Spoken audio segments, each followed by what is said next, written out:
evening. My name is Scott Foster. I'm from Asia Times, and I'm sitting in for Anthony Rowley this evening. Anthony couldn't make it because of a problem with his flights back to Japan. But he sent a message, which I will read to you. Anthony regards himself, and I do too, as privileged to be moderating a presentation by someone that Anthony calls a true financial statesman and diplomat, Dr. Charles Dallara, who has a long and distinguished career in finance in both public and private sectors. Tonight he's going to be introducing us to his recently published book, Euroshock, published by Rodin Books, which tells the inside story of the Greek financial crisis and the economic crisis, which began in the year 2010, but continued to shake the Eurozone and to ramify throughout the global economy for considerably longer than that. And that was some 15 years ago, and it may seem a little passé to be visiting an event of that vintage, but global financial crises have a way of recurring with worrying regularity. They may not repeat, but they echo, as the saying goes, and the Greek crisis was, of course, preceded by the Asian financial crisis of 1997, and then the global financial crisis in 2008. We can learn a lot about what may happen in the future by heeding the lessons of the past. I said that Charles Dallara's book tells the inside story of the Greek crisis, and that, of course, is literally true. It was his skill as a negotiator with figures like then-Chancellor Angela Merkel of Germany and President Sarkozy of France, which helped prevent the Eurozone from unraveling at the time of the Greek crisis. Charles is an experienced international economist who has spent much of his career dealing with sovereign debt and global financial issues. In 2011 and 2012, he led private creditors in negotiating a restructuring of Greek debt, the largest such exercise in history. He is a former senior official at the U.S. Treasury and at the IMF, and for many years was head of the Institute of International Finance in Washington. And Professor Dallara is currently an advisory partner and chairman of the Board of Partners Group USA, a global private markets investment firm. He holds a degree from the University of South Carolina and an MA in law and diplomacy and a PhD in international economics from the Fletcher School of Law and Diplomacy at Tufts University. On top of all this, Charles is what I think we can call a friend of the FCCJ. He has spoken at this club on a number of past occasions as the guest of honor at professional lunches and briefings. He has kindly agreed to take questions at the end of his presentation this evening and to sign copies of his book, which is available at the table in the back. The book was published in 2024 to what can justifiably be called rave reviews. So please give a warm welcome to our special guest, Dr. Charles Dallara. Thank you. Is this working? I think it is. Thank you very much, Scott, for those kind words of introduction. In absentia, on behalf of our friend Anthony, who is, I think, still on a plane only to land in Tokyo in a few hours from London. Indeed, it is a pleasure to be back at the FCCJ. I've had the privilege of speaking to audiences here many times over the years. First time as a U.S. Treasury officer in 1988 or 89. So that dates me a bit when I was involved in complicated and at times difficult, challenging, I would say, negotiations with Japanese government officials on behalf of the U.S. Treasury. It's a real pleasure to welcome two friends of mine from Japan who were on the other side of the table in those days, former vice ministers of finance, Makoto Utsumi and Shige Sugasaki. Both of them have become, over the years, very close friends. And I discovered during the course of the 1980s that if you work long enough with someone, debating, negotiating, disagreeing, occasionally agreeing, that you often will develop mutual respect and eventually, if you listen closely enough, friendships which last. And it's been very fortunate for me with Makoto and Shige that has indeed been the case. And I should also note the important role they played in the development and reform of the Japanese economy back in the 1980s. This was a period very different than today. Japan was on the rise. The U.S. had been hegemonic for 3 or 4 decades after World War II. But with Japan's strength, that was no more the case. America felt somewhat threatened, even occasionally intimidated by the strength and power of the Japanese economy. I remember one of my bosses, Nicholas Brady, who sends his regards to both of you. I was just having lunch with Nick at the age of 94 this past Monday in New York. Nicholas Brady walked into the conference room where he held meetings as a brand new Treasury Secretary and said with deep concern, "Charles, do you realize that 19 of the world's 20 largest banks are Japanese?" And I said, "Yes, Mr. Secretary. Size doesn't necessarily make might, but we should be following these trends and learn from them." And he wasn't interested in learning from them. He was very concerned about them taking over global banking. As it turned out that both the U.S. and the Japanese banking systems needed to be consolidated and restructured, and now you see strong banking systems in both countries. It's a different era than we have today, of course. Japan has gone through some difficult times over the last decades, and after this period of hegemonic economic leadership, the U.S. has faced strong competition from China, and the world itself has changed so dramatically that it is hard to recognize today what some of the rules of the game are. The rules of the game that were framed in the 1940s after the end of World War II, which has guided the global economic and financial architecture ever since then. I will come back to some of these issues, but it was in the midst of this evolving global environment that in 2008, we all lived through a frightening economic crisis precipitated by U.S. and other financial institutions investing in subprime assets of ill-defined quality, of ill-defined value.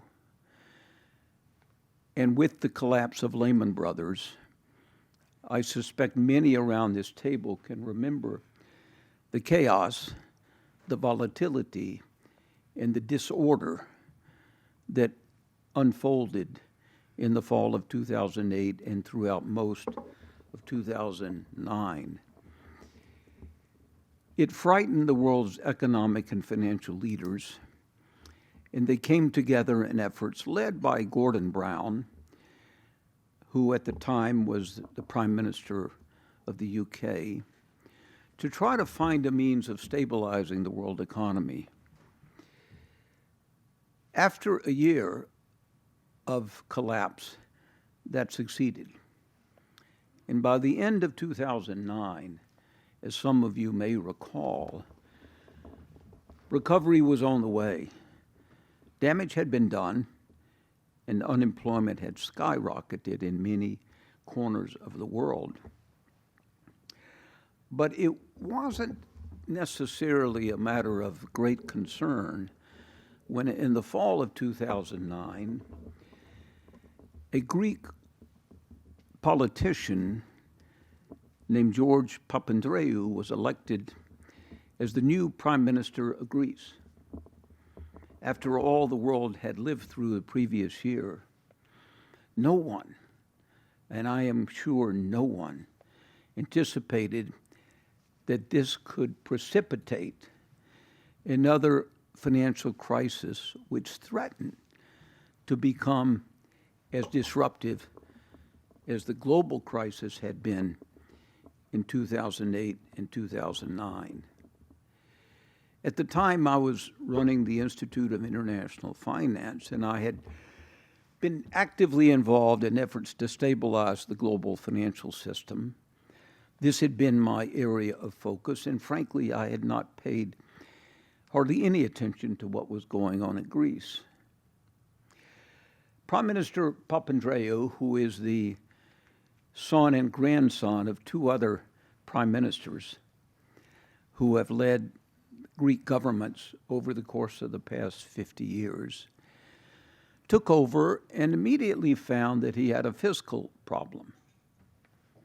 He announced a few weeks after becoming prime minister, and this is still the fall of 2009, he announced that he had discovered that Greece had a fiscal deficit of 5.5% to 6%. Well, this didn't seem to be the seeds of a crisis. But his finance minister, who has subsequently also become a good friend of mine, he now teaches at a university in Europe, came to his office 3 weeks later and said to him, "Well, Mr. Prime Minister, I discovered that the fiscal deficit is not 5%, it's 8%. And this was announced to the markets, and the markets noted this. I remember sitting at my desk, seeing a report from my staff. I did not take much notice of this at all.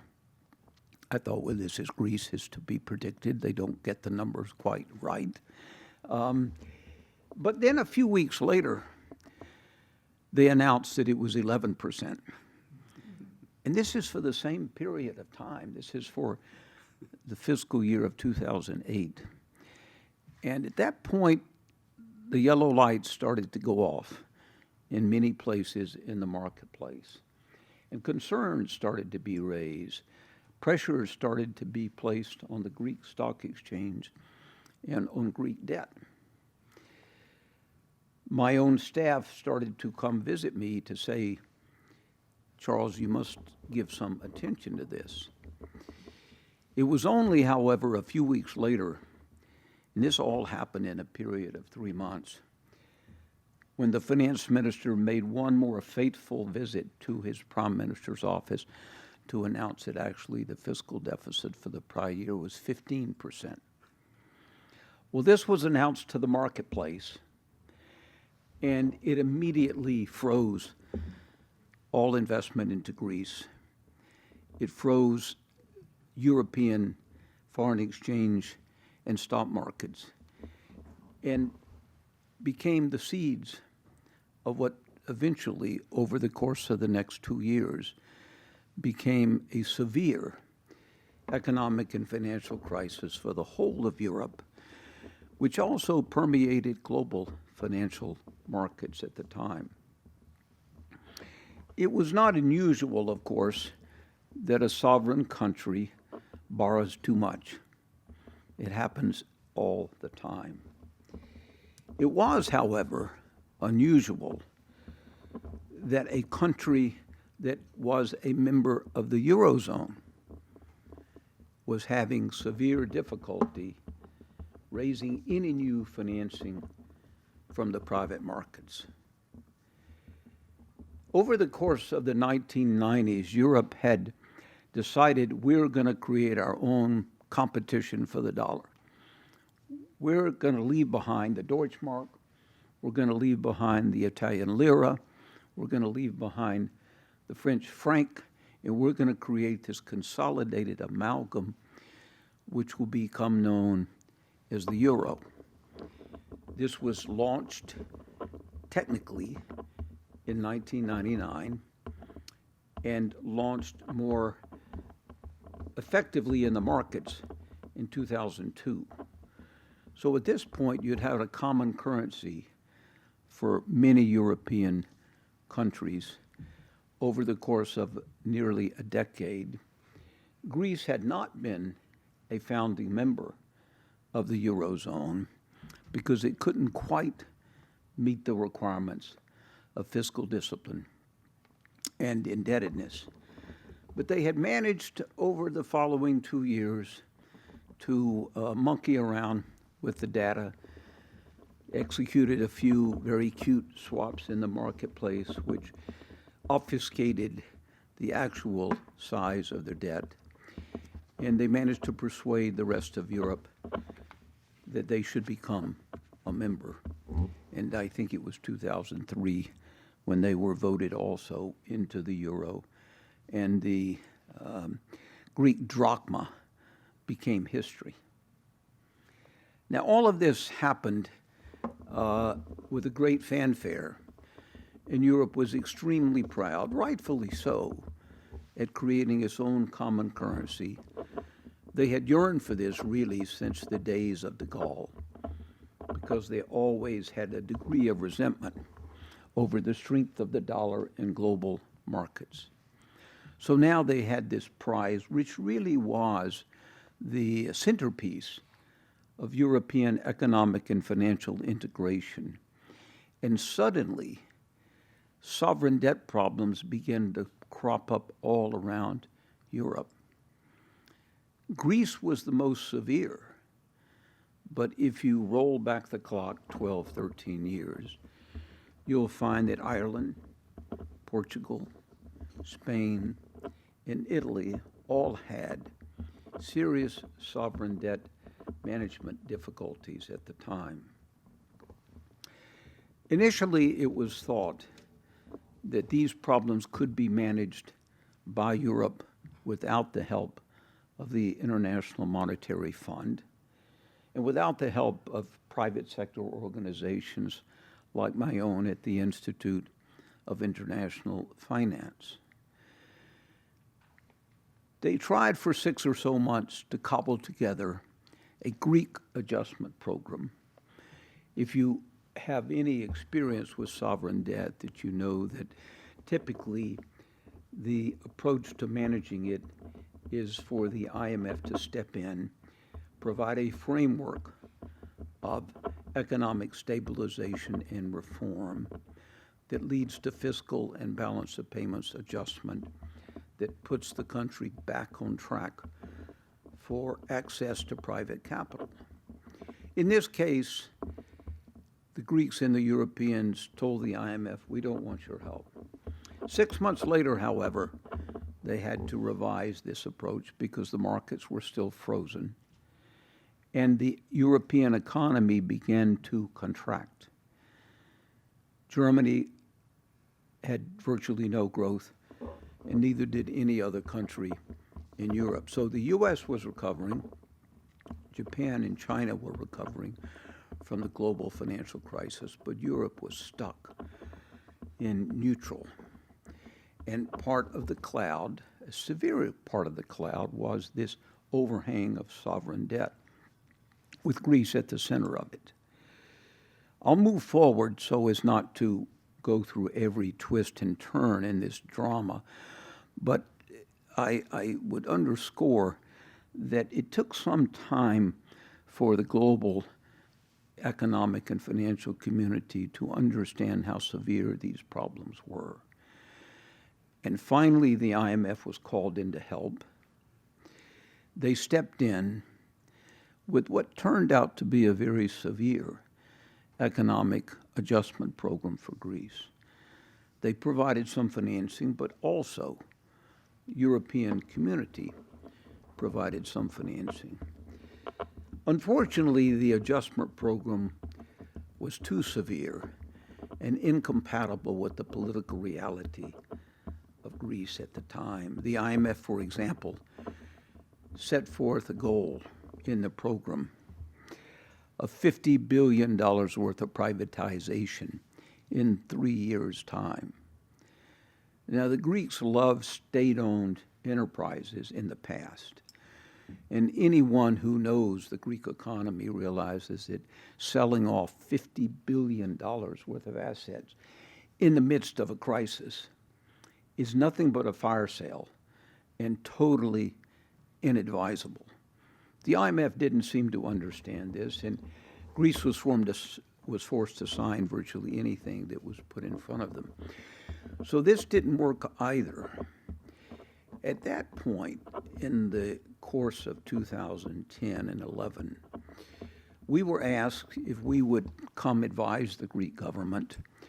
This is the Institute of International Finance, which is a group representing bankers from all over the world, including Japanese banks, American, European, emerging market banks. We were asked to come in and evaluate the situation and see if we could help reestablish market access. Along the way, we began to realize that there would need to be a severe reduction in Greece's debt. That was a line which the IMF, Greece, and Europe did not want to cross. They wanted to preserve the actual stock of debt and rebuild confidence despite the unmanageable level of debt which Greece had. We tried to work with that framework, but soon began to realize that the markets weren't buying it. And it was the most extraordinary moment when the private creditors, for the first time in modern financial history, actually went to the debtor and said, we need to restructure your debt and take losses on our claims so that you can restore some degree of credibility.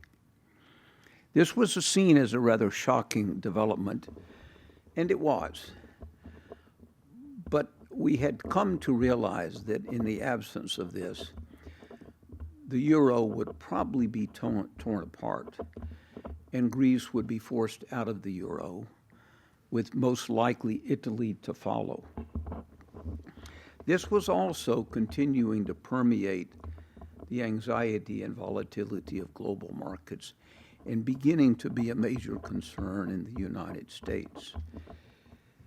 We decided to initiate debt restructuring talks with Europe, and naively, I assumed that they would find a counterpart for me who had the authority to actually negotiate.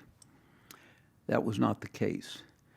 I discovered just how dysfunctional the European Commission really was and how disorganized Europe was to cope with a sovereign debt crisis.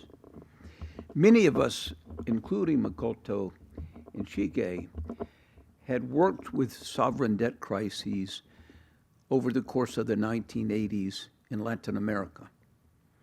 In fact, toward the end of that decade, we had developed something called the Brady Plan, which was, interestingly enough, based on ideas developed here in Tokyo under the so-called Miyazawa Plan, I think it was called.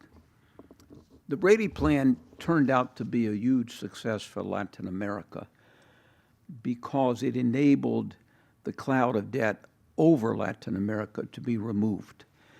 Banks suffered because they lost a lot of the value of their loans, but that was the price to pay for restoring hope and vitality to the entire region of Latin America. At least I knew when I was dealing with the Latin debt problem who was across the table. In the case of Mexico, it was the Mexican finance minister. In the case of Argentina, it was the Argentinian finance minister. Of course, their heads of state were also involved. So when I began negotiating the restructuring of Greek debt, I assumed I would be meeting with a Greek official. The Greeks were at the table, but they hardly had any role to play. I was told that the chief negotiator for Europe would be the Italian deputy finance minister.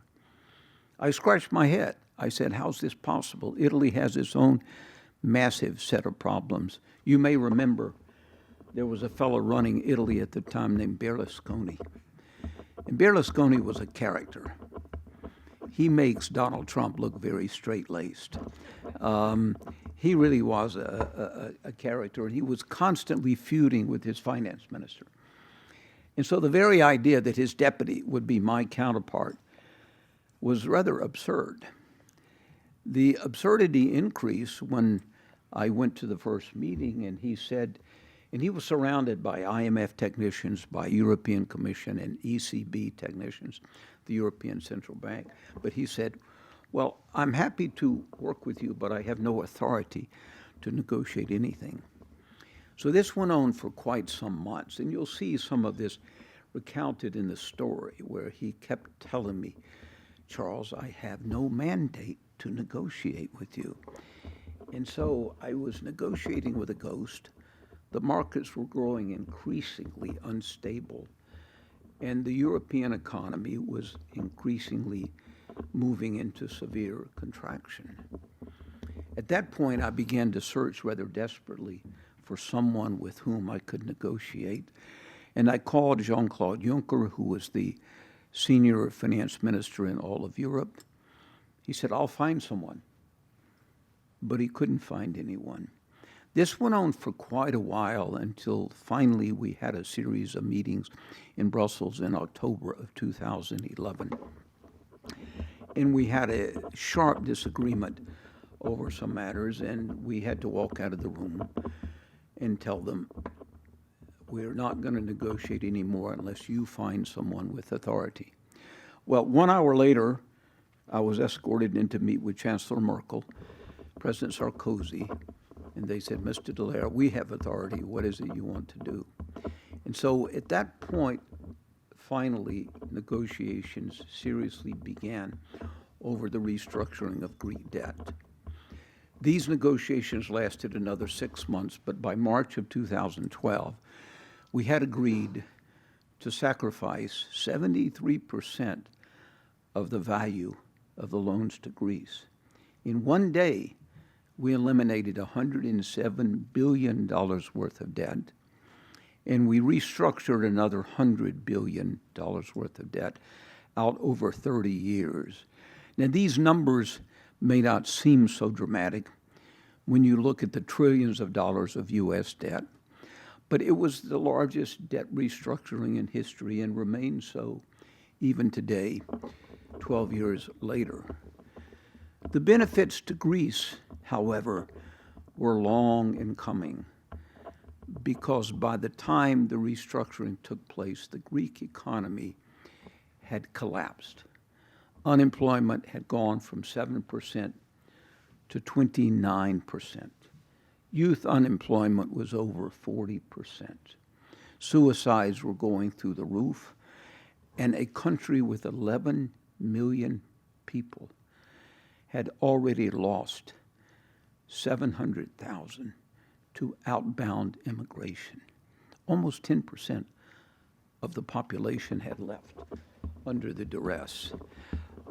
I stress these points because it's hard standing here today to understand just how severe this was. The Greek people were so frustrated that they elected a radical left-wing government, which was full of former communists, and they managed to dig themselves new holes so that the Greek economy continued to contract even after the restructuring.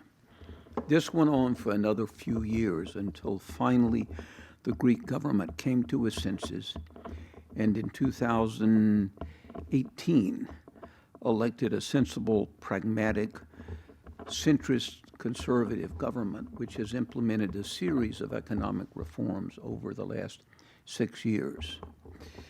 Still, the Greek economy is still on the road to recovery. Unemployment remains double-digit at 11%. And even though they have been upgraded by the rating agencies and investment is coming in, the damage done to that economy is so severe that it only now is approaching a level of GDP that is equivalent to what it had in 2009. As this experience unfolded, I decided to write this book to share not just the actual realities of a painful historic debt restructuring, but to think about some of the lessons learned. And I'll just spend a few minutes sharing with you some of these lessons learned because they're very relevant for the world in which we live today. As Scott said, sovereign debt problems have a way of reoccurring, and they have similar features to them. As I look out on the horizon today, it's easy to see countries with large sovereign debt that raise concerns. One might raise concerns about Japanese debt, about French debt, about Italian debt, even American debt. Before going to those issues, though, let me just touch upon a few lessons learned. First of all, it's crucial that if the IMF finds itself dealing with a currency zone, that it negotiates with all the members of the currency zone. This should have never been just an adjustment program for Greece. It should have been an adjustment program for Greece, for Germany, for the Netherlands, for Italy, and for all of the countries involved. Because to put the entire burden of adjustment on the Greek economy placed too much burden there. Secondly, the IMF will need to rethink how it approaches economic adjustment programs. Traditionally, and Makoto and Shige was a deputy managing director of the IMF, so he knows these issues very well himself. Traditionally, the IMF hires only macroeconomists. They don't hire people who understand the political systems of their countries. They don't hire people who understand the history of their countries. They don't hire people who have cultural knowledge. They think that as long as you understand macroeconomics, you can solve the problem. That is not the case. And it's never really been the case, as we discovered during the Asian financial crisis, which took place in this region back in 1997 and 98 and 99. The IMF really did not know how to tailor economic adjustment programs for the Asian region at the time. And the countries paid the price in Korea, in Indonesia, in Thailand. Well, we see the same repetition of the same weakness here. But at the same time, you cannot excuse the borrowers or the lenders from the mistakes they made. It was appalling for me to realize just how irresponsible the creditors had been during the first decade of the Eurozone. They paid no attention to sovereign risk in Greece. They assumed that Germany would bail the Greeks out. And they stopped evaluating and analyzing sovereign risk. This is the nature of investment banking in today's global markets. And it's a nature that contains the seeds of crisis if not carefully managed. All of these underwriting activities for bonds in emerging markets and in sovereign debt should come with much greater scrutiny of the underlying risk of these debt. At the same time, the borrowing officials in debtor countries should learn some basic rules. If you can't pay it back, don't borrow it. If you can't service your debt, or if there's a risk that you can't service your debt, then maybe you should start constraining your borrowing. There are a few other lessons learned here which have to do with the structure of Europe. As we have seen today, since this European crisis a decade ago, they have made virtually no progress in bringing about greater economic integration. In fact, Europe now is captured like America is with populism. People want, or politicians think people want, simple solutions to complex problems. And once you go down the path of offering simple solutions to complex problems. You mislead people.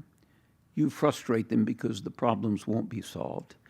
And this is part of what is happening in the European and American democracies and economies today. We've seen virtually no movement toward fiscal integration in Europe in the last decade.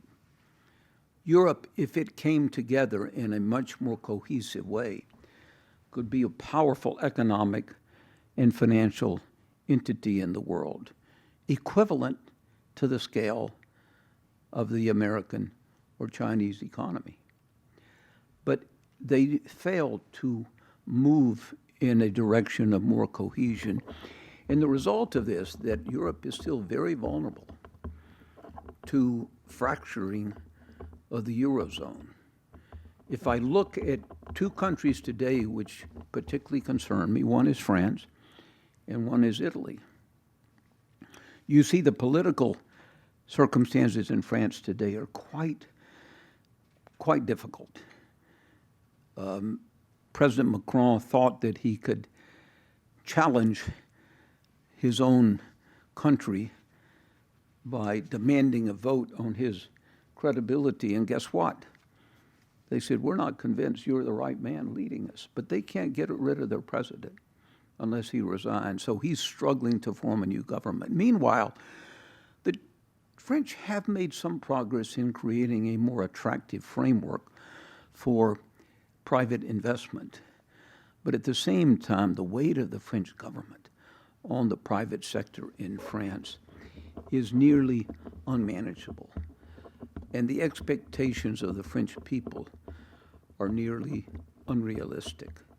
So you have a growing risk of a sovereign debt crisis in this country, with now the debt to GDP ratio at 111%, and the fiscal deficit hovering around 7%. If you look out here in Asia, you have to ask, as many do, should we be concerned about Japan's debt and deficit? Here, there are many in the room who are more expert on this than I am. I take some comfort in the fact that while Japan's gross debt is very high, 250, 260% of GDP, the net debt is much lower, as much of that is owned by it's held by Japanese government entities, including the Bank of Japan. Also, Japan has the benefit of being able to invest in dollar-denominated assets, which are always generating higher returns than the low-interest environment here in Japan. And even though you have a central bank in Japan today, which is increasing rates ever so lightly, these levels of rates will not change that fundamental fact that Japan can cover much of its interest charges on its debt by the earnings it receives from its investment in dollars. And Japan still has quite a large amount of its reserves invested in dollar-denominated assets. Of course, that does not mean that Japan can continue to run fiscal deficits of 5, 6, and 7%. And I think that it would be very prudent to begin to rein this in as you look at the huge demographic challenges which Japan faces. Because in the absence of fundamental change on Japan's demographics, you will need to have either a large flow of immigrant labor, or you will need significant increases in productivity in the Japanese economy. It's the only way this will hold together, and that is not inconceivable. But given the long cultural reluctance to dramatic change, it is certainly not something that you can take for granted in Japan. And in the meantime, it would be prudent, in my view, of politicians to recognize the need to start to stabilize the debt to GDP ratio in this country. The biggest concern I have, though, about sovereign debt today is not France, it's not Italy, it's not Japan. It's my own country. And even though I remain impressed, at times even in awe, of the dynamism of the U.S. economy, and even though, as we sit here tonight, everyone is waiting with bated breath to see if the Federal Reserve cuts rates today, and if so, will it be 25 basis points or 50 basis points? What you may or may not have noticed in the news is that while all of the market attention is focused on rate cutting by the Federal Reserve, and they did an extremely poor job of letting inflation run up as high as they did. They get, in my view, a D- for their management of monetary policy from 2019 to 2022. But even though that's the focus, you may have also noticed in the press that there happens to be another fiscal debate going on. Can we pass legislation necessary to authorize our government to operate? This happens every 6 months, and is a reflection. I know I spoke about the dysfunctionality of Europe, but the dysfunctionality of our own political system today is very, very severe, particularly when it comes to managing our fiscal affairs. If you followed the U.S. election over the last year, there's only one candidate who spoke seriously about the need for fiscal discipline. She was the candidate from my own home state. Nikki Haley was her name. And she may yet be a factor in the next presidential race 4 years from now, because she's a very credible candidate who had the audacity to challenge Donald Trump. And he didn't like that at all, to have a woman who happened to be Indian American, and he doesn't like that either. Unless he can see something reflecting his own ethnic biases, he gets very agitated and very unsettled. And so she was not successful in capturing the Republican Party. However, she made a point of the need to restore some fiscal discipline in Washington. We haven't had this since the turn of the century. We haven't had a president in our country who was willing to try to balance our budget since Bill Clinton left office in 2000. That's the sad reality. George Bush Jr. didn't, Obama didn't, Trump certainly didn't, and Biden doesn't even recognize the need to have a balance sheet. Admittedly, he faced a severe COVID crisis, and he stimulated the hell, excuse my French, but he stimulated very strongly the American economy. Much of this was needed because we were in a difficult position in 2020 and 21.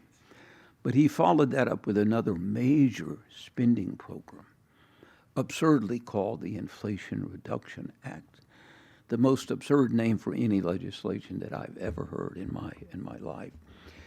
My point is not to focus on any one government or any one individual, but the process is of growing concern. Now, you may argue the U.S. has their dollar.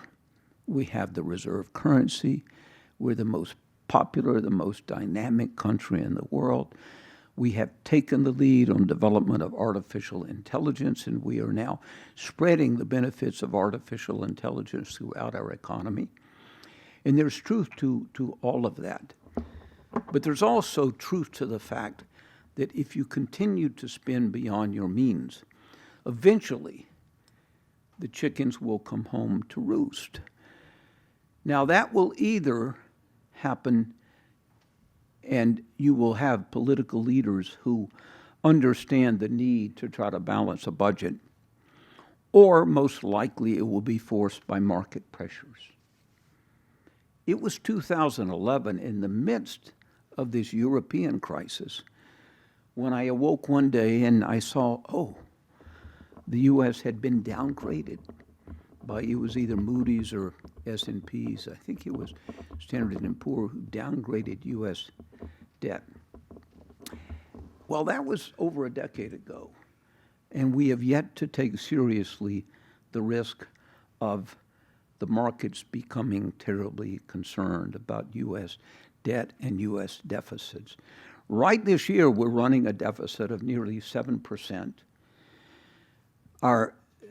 Depending on how you measure our debt to GDP ratio, on a net basis, it's around 100%. That is the total amount of debt owed to the public of the world, the public at large, foreign governments and U.S. citizens and foreign investors. The dollar remains, the U.S. Treasury markets remains the asset of choice in global financial markets.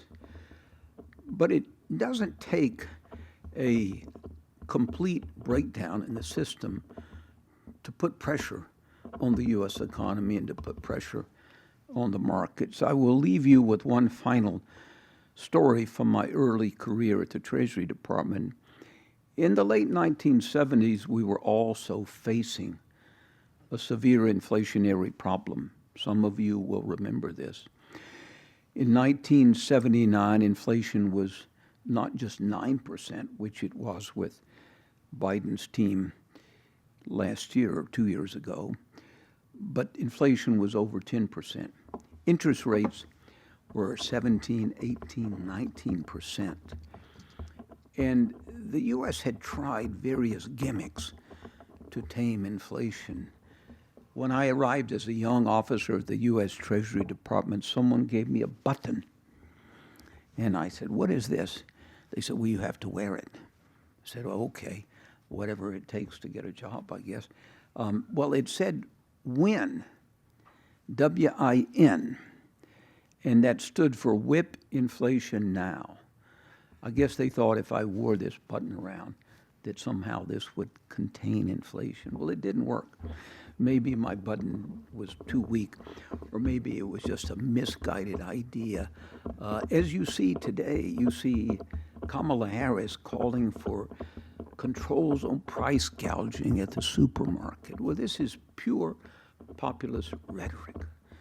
Pure populist rhetoric. It will do nothing to help the American consumer or to contain inflation. In the late 1970s, as we were battling inflation, we also had rising deficits, rising fiscal deficit, rising current account deficit, rising trade deficit. This is the same time when the engine of Japanese production was becoming very competitive. And America finally realized there's some much better manufacturers of cars than in Detroit, and it happens to be in Tokyo. And what I remember as much as anything, the dollar became very weak. Interest rates rose even further to be able to sufficiently finance our debt.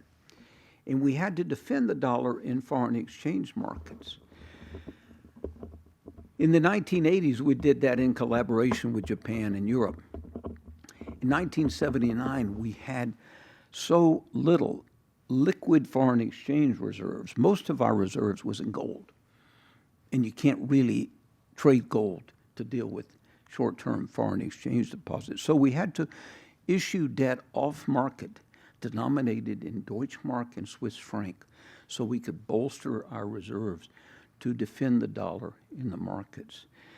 This was an ignominious moment for the United States, and it reflected the decline of the value of the dollar, the decline in the perception of the strength of the U.S. economy, and the severity of our imbalances. It's not impossible for me to imagine a replication of that. And eventually that led to a very severe recession in the U.S. and in the world economy, and it contributed to the Latin debt problem. My point in stressing this experience is to underscore that no country, including the United States, is immune from sovereign debt problems. We should learn a little bit from history and remember what the UK went through in the late 1940s. Thank you for your time this evening. It's been a pleasure to be with you. And if we have a few minutes, I'll be glad to take some questions. Thank you, Scott. Well, thank you very much. See if we have my mic on here. Yes, thanks very much for quite enlightening view that I think you have the perspective that most of us don't, or these two gentlemen do, but the rest of us don't. And I'm sure there are several questions waiting to be asked, so please raise your hands and step to the stand-up mic and introduce yourself before asking your question, please. Rocky?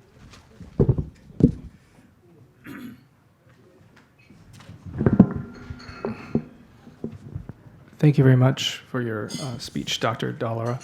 Rocky Swift with Reuters. My question is on two questions on protectionism. Perhaps one of the biggest topics in Japan right now is Nippon Steel's bid for U.S. steel, that has been opposed by the two major candidates running for president now. I think the latest is they've kicked the can on that till after the election. But I guess my question is there any argument from your point of view from the U.S.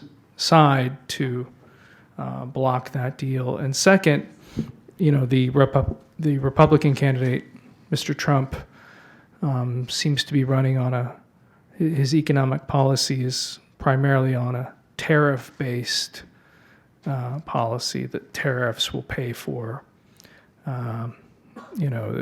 this U.S. It will be a big money bag for whatever he wants to pay for. So from your perspective as an international economist, can you give us your sense on a tariff-based economy? Thank you. I think both of these are slightly embarrassing questions because the U.S., the policies you're talking about are I'm afraid, foolhardy. It's a shame that we sit here 40 years after the difficult trade negotiations between the U.S. and Japan, and we try to resort to such politically motivated responses to economic adjustment. There's no sensible economic basis to prevent Nippon Steel from acquiring U.S. Steel. That firm has been on decline for many years. You have an investor who's willing to invest, who has the capability of doing it, and U.S. Steel doesn't have the capability. They've already closed down plants and operations, and this is pure populist rhetoric that unfortunately now is part of the overall approach. I was disappointed when Trump became a protectionist. I'd actually been an advisor to Trump during the transition to his first presidency.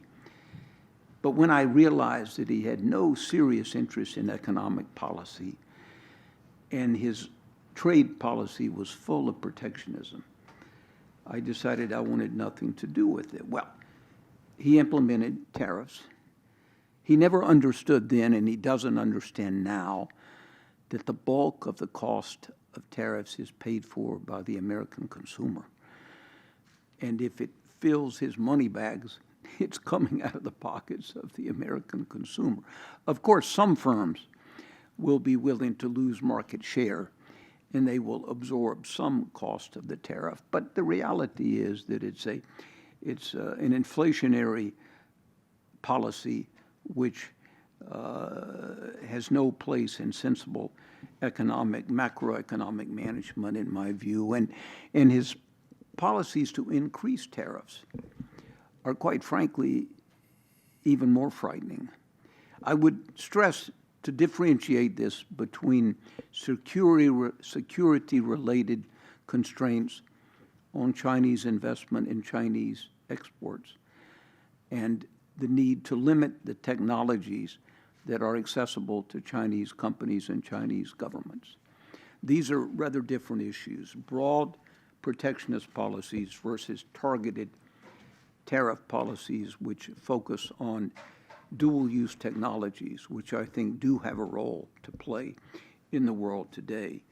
Coming back to your question on Nippon Steel, I think it's an encouraging sign that the White House is signaling that they are going to push this past the election, because I think they're beginning to realize that they're shooting their own workers in the foot. The major labor unions for the steel industry oppose the acquisition, but the local workers in these plants are desperate to have a good investor. And if we've learned anything about Japanese corporate culture and Japanese government policy in the last decades, is it has become closer and closer to American enterprise. And we have nothing to fear. Yes, will they bring in a somewhat different corporate culture? Perhaps that's their right. But is it something that's going to create a real problem for the U.S.? No. The corporate culture we have to be concerned about today is related to Chinese companies who have become, unfortunately, in many cases, as we know, vehicles for government policy. So I have hopes that once we get past the election, that whoever wins might come to his or her senses on the issue of U.S. Steel. And I think Japan has every right to protest this. Every right to protest this, as they are. Mind you, this is happening at the same time that the U.S. is trying to convince Japan to join in technology constraints on our export of technology and export of licenses on semiconductors. And so there's a certain irony in asking Japan to work with us to constrain China's access to technology, while telling Japan that one of its stronger steel companies should stay out of the U.S. You know, in hindsight, we have Japanese manufacturing to thank for much of the competitiveness in our own automobile industry these days, and I think it works well for both countries. Yes, ma'am.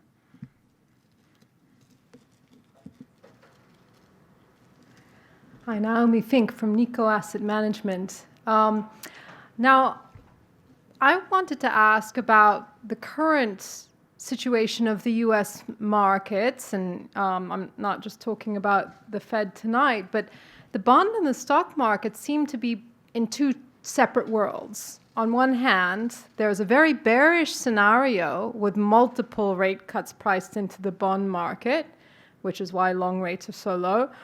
And on the other hand, the stock market still seems to be foreseeing double-digit earnings growth. And I would like to believe that the stock market is right, obviously. However, I do have a couple of concerns. One is the 120% debt to GDP, and that doesn't, as you mentioned, seem to be addressed by either presidential candidate. That's a concern. And the other concern is that you talked about the dynamism of the U.S. economy, and certainly in the 1970s and the 80s, there was pretty good productivity growth. In the early 2000s, too, there was good productivity growth. The only thing is that even though the U.S. has led on things like artificial intelligence, productivity growth, the Silicon Valley is no longer emblematic of U.S. productivity. Productivity growth is not that different from Japan right now, below 1% if you look at the 10-year moving average of annual gains. So that's another concern to me. Is the U.S. going to get its mojo back in terms of productivity? Can it grow and inflate its way out of debt without causing households massive amount of unemployment and seeing a spike in interest rates? I would like to think so, but I'd like to hear your opinion. Well, two very good and somewhat related concerns. I do think that there's a fight underway between the bond market and the equity market, and I think it's because they focus on different things. The bond market focuses on the broad tone of the U.S. economy, whereas the stock market is focusing on a much more limited number of companies who have outperformed on the whole. And if you, of course, strip out the Magnificent Seven or whatever the term is, you find that our equity market performance is nowhere near that impressive. Of course, there's been some corrections in the technology sector over the course of this year. And so I think that you have them looking really at different features of the economy. I do believe that we're in the midst of a slowdown right now. Whether it leads technically to a recession or just a period of sluggish growth remains to be seen.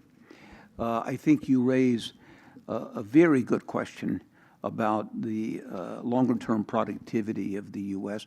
I am hopeful that as we see the application of artificial intelligence in our corporate sector, in our service sector, and our manufacturing sector, in different parts of our economy, that this will embrace a dimension of productivity gains. And I think there's real possibility of that. But where that theory has some risk is, of course, in the difficulty we have in the U.S. of preparing skilled labor for new skill requirements. And this is a big question. You know, we've never really been able to develop something akin to the enterprise system of European and Swiss, for the apprentice system of European and Swiss firms, which I think we need in the U.S. So I think the jury is still out on longer-term productivity. I do believe that ultimately we will get some productivity gains out of the broader application of AI as we develop in it, as we continue to maintain a certain advantage in this over the rest of the world. However, as I made clear in my comments, the fiscal problem does loom larger, and it's unlikely, in my view, to explode in the next few years. But I would say that the risk of it becoming a serious problem for our economy over the next 10 years is quite high. I would be surprised if we can get through the next decade on current trends without a period of disruption in our bond and stock markets and in our underlying economy.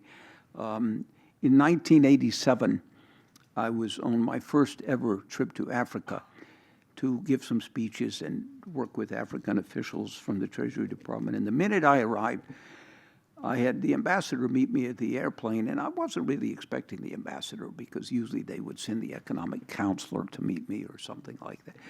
But the ambassador had a phone in his hand, and he said, "This is Secretary of the Treasury Baker, and he wants to speak to you." And the message was very clear. Go back to Washington immediately. And I said, "I've got 2 speeches to give." He said, "Forget about the speeches, go back." The stock market had fallen 509 points. And in those days, 509 points was a lot. And my point of telling this story is that you never quite know when markets will become disrupted. And until it happens, you always believe it's not going to happen. So the right course is to mitigate your vulnerability. And the U.S. is not doing that now. We are pretending it doesn't matter. And yes, if I, would love to see a responsible politician come in, but Trump talks as if tax cuts have no consequence but to gain votes. Now, Kamala Harris thinks she's the best friend that ever known to the middle class, and she's going to go raising taxes on the wealthy and save the middle class. And these are all just populist solutions for what needs to become a serious debate in our country, because dominant economies do not last forever. The British learned that, the Greeks learned that, the Ottomans learned that. We all learn at a certain time, and I'm afraid that the U.S. has ignored some of the lessons of history here. Another question before we... wrap up if we got 10, time for 12 one more. minutes. If you don't have questions, then I've got some here. Yes, sir. Hi, thank you for sharing. I'm Vincent. Two quick questions. You alluded to it. Right now, the political environment is very polarized. It goes far to the left and far to the right. The inference of that is these shocks to the system, these crises will probably be more frequent in nature. As you wrote this book and you look back at that past, are there lessons you would have taken with the benefit of hindsight that you as an individual or you as a group of negotiators or technocrats, if you will, politicians, could have done better to have avoided that or made that less painful and deep in its essence as a crisis? Because if we're going to be facing more of that, lessons learned are quite important. I think that's one question. And then the other one is, you alluded to concerted effort, if you will, globally for the containment of China. Do you think that's going to work, and at what cost? Just two quick questions. Well, I think, Vincent, and let me say what a pleasure it is to see many of my colleagues from Partners Group with us here tonight. It's a real pleasure to work with the team we have in Tokyo, which is a strong and growing team. You know, on the first question, one is always asking oneself, what lessons have I learned? What mistakes have I made? And what can be done better? And I think that it's really incumbent upon bankers and investment bankers in particular to get their act together when it comes to sovereign debt. If you have a corporate debt, we know what the workout solutions are in most countries because most countries operate under somewhat credible bankruptcy law. There is no bankruptcy framework for sovereign debt. Here we are in 2024. During my years at the Institute of International Finance, we created something called the Principles for Stable Capital Flows and Fair Debt Restructuring. It's a euphemism for how you resolve sovereign debt problems, because these problems put the countries through the ringer. I've seen bankers make mistakes throughout their career, and I'm sure I've made some myself. But the price they pay for those mistakes is a drop in the bucket for them individually and for their institutions compared to the price that citizens of a country take if their government officials mismanage their debt. There is no symmetry in the burden sharing at all. And so we need to help convince investment bankers and the borrowers in these countries that before you build up a significant sovereign debt, you better look at cases like Greece and realize the cost that your population suffers when you mismanage the environment. The Greeks, for 200 years, have mismanaged their debt. And there's a chapter in my book which recounts the experience of Greece as a modern nation. And Greece was formed only 2 centuries ago in 1821. And they have time and again experienced debt problems. Time and again, their political system has led their country into dark corners because of their inability to manage their debt. Now, you can say much of this has to do with geopolitics, and it does. You know, they came through World War II and then had a civil war. And not many people recall that there were only 2 countries which had civil wars which persisted beyond the end of World War II. One was China, and we know how that ended, and the other one was Greece. The reason I make this point is that they developed a political system which was partly based on the divisions between the nationalists who won the Civil War and the partisans or communists who lost the Civil War. And that still continues in Greek culture today. But the consequence of economic mismanagement by the Greek government has been extraordinarily severe for the Greek people. Your question on China is a very interesting one. I'm not sure that America really knows about or is following a policy of containment as much as they are trying to grope to find a policy of coexistence. And, the Chinese economy is undergoing a lot of strain now and undergoing serious difficulty. But it has been an extraordinarily successful economy for over 3 decades and is now an important part of the world economy. I think it's terribly important that both the U.S. and China find a way to coexist. The problem is that when you use economic power to project a system of governance, and that is what I think America is struggling with today in dealing with China. Obviously, it's become a matter of security concern, and China says they're very concerned about their security because of the aggressiveness of America. America perceives, rightly or wrongly, that China is an aggressive authoritarian state. I'm not going to sit here tonight and try to take a lot of sides on this, even though I have my own personal views about it. But I think that the next decade or so will be crucial in determining whether or not China and the U.S. find a way to coexist. The argument for coexistence is so much stronger than it was during the period of the Cold War. Many of us forget, or many weren't alive during the tensions of the Cold War, but they were very severe. And if you read any of the history of the period of John F. Kennedy's short presidency before he was assassinated, it was one point of tension in the Cold War after another. And Americans were building bomb shelters. I was in school and I was told I had to go practice bomb raids every week. And the reason I mention this is because we were perceived that we were at greater risk of a genuine nuclear war then, partly because our economies were not interdependent. Today we have an economic interdependence. Can you imagine if we tried to place on China the same kind of sanctions we're placing on Russia today? What would happen? Well, you might say the Chinese economy will suffer greatly, and it would. But every other economy in the world would suffer greatly. I've been looking recently at the issue of precious minerals and rare earth minerals and other commodities which China dominates. Basic commodities like graphite. You can't build a new battery today without a lot of graphite. Who controls the world's graphite?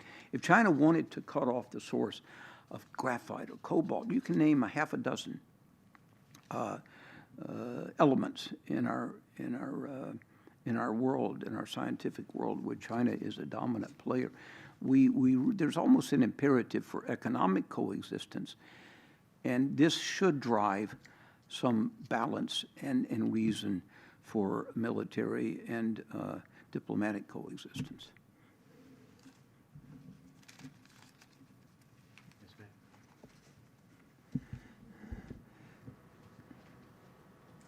First of all, thank you for taking my question, sir. I would like to know from your opinion, if you were to manage or control a Japanese economy now, what would you do? If I were in control of the Japanese economy, well, I'd first have to probably live for a while and study it a lot more than I have, because I think you really need to understand it's not, even though I have had the benefit of working with Japanese politicians, Japanese civil servants, distinguished and capable civil servants, and working with Japanese banks for decades now, I still find that I'm learning about how to understand Japan. It's not an easy culture for an American to understand, because the modus operandi is just different. That being said, I think it's incumbent upon Japan, in my view, to shake off some of the traditions of the post-war economy.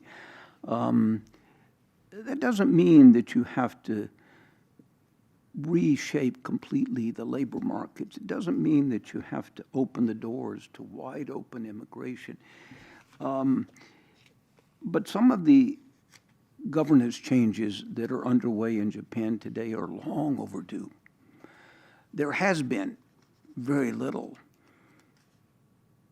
shareholder value creation in Japan for many years, in my view. And this is changing now. And it's changing for the better, and it needs to change even more. There has been so much attachment in this business world of Japan to consensus building that this has become an albatross, in my view, for decisive leadership. And I think that it's important for Japanese leaders to encourage innovation, to encourage the nail that sticks up rather than the nail that conforms, to encourage open debate and competition over ideas. I still don't see enough of that in the corporate sector. I think that also Japan does, despite my comments earlier, Japan does have to worry about its fiscal deficit and its long-term accumulation of debt and needs to focus on stabilizing this. But I would also stress the importance of, and this may be a bit of an American perspective that is not fully appreciated, but there is a middle ground on immigration between the chaos that we have in America today and the straitjacket that has characterized much of Japan's modern history on immigration. Now, it's true that actually foreign workers are growing 10% a year in this country and have been since 1990, but it started from an extremely low base. And I think that as you see the contraction of your own population in Japan, that you really are faced with some very black and white choice between managing an orderly process of immigration into the labor force so that the buses in the suburbs can be put back on the schedule. We were talking about that earlier up at the table here. But there really is a benefit to allowing managed flow of immigrant talent and not putting tremendous pressure on productivity, because economically, from a macroeconomic perspective, the only way Japanese economy can sustain steady growth is to either build a flow of immigrant labor or increase the productivity of the current factors of production. And I hate to sound too much like an economist here, but you have to increase productivity dramatically. And that's expecting a lot. That's expecting a lot. So I think also the one final thought I have about Japan is, and